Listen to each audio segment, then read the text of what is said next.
اللهم صل وسلم وبارك على سيدنا محمد وعلى آل سيدنا محمد.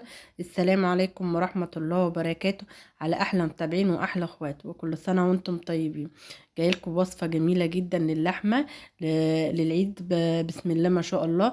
لحمة بالبصل كده والطماطم بجد جميلة تحفة، واتعملت معانا في 10 دقايق، وكنا واكلين أحلى وأجمل لحمة بالبصل دايبة دوبان. بسم الله ما شاء الله، جميلة جدا وحاجة كده بجد عسل.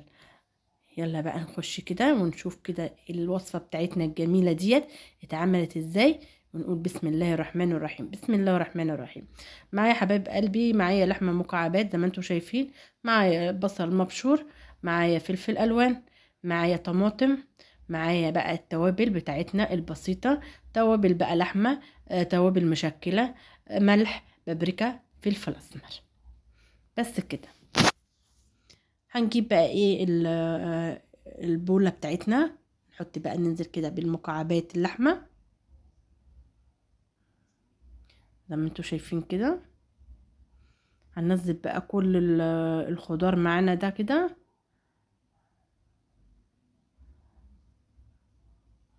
بسم الله ما شاء الله،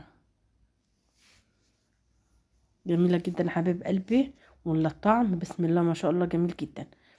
كده حاطين بقى الطماطم وهنحط التوابل بقى كده، وهننزل بقى كده حبيب قلبي بالتقليب كده اللحمة في كل الخضار ده. بسم الله ما شاء الله، بصوا كده اللون والجمال، الله اكبر.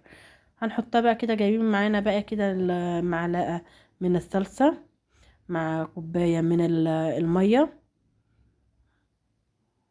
هنقلبهم كويس قوي،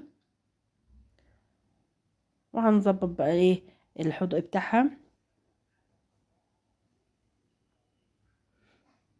بوريكم كده.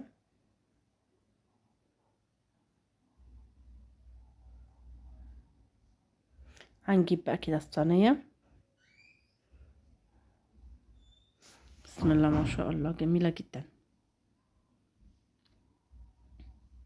مش محتاجة كلام.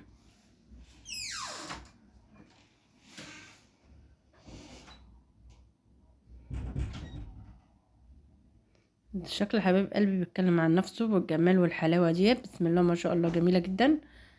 هننزل بقى كده عليها بالمحلول اللي احنا عملناه ده حبيب قلبي، وهنغطيها بقى، نكون احنا بقى مسخنين الفرن على درجة 200، وهنحطها بقى في الشبكة ونسيبها تستوي براحتها. وطول ما تستوي حبيب قلبي هنطلعها على الشواية، بوريكم كده الجمال. بسم الله ما شاء الله.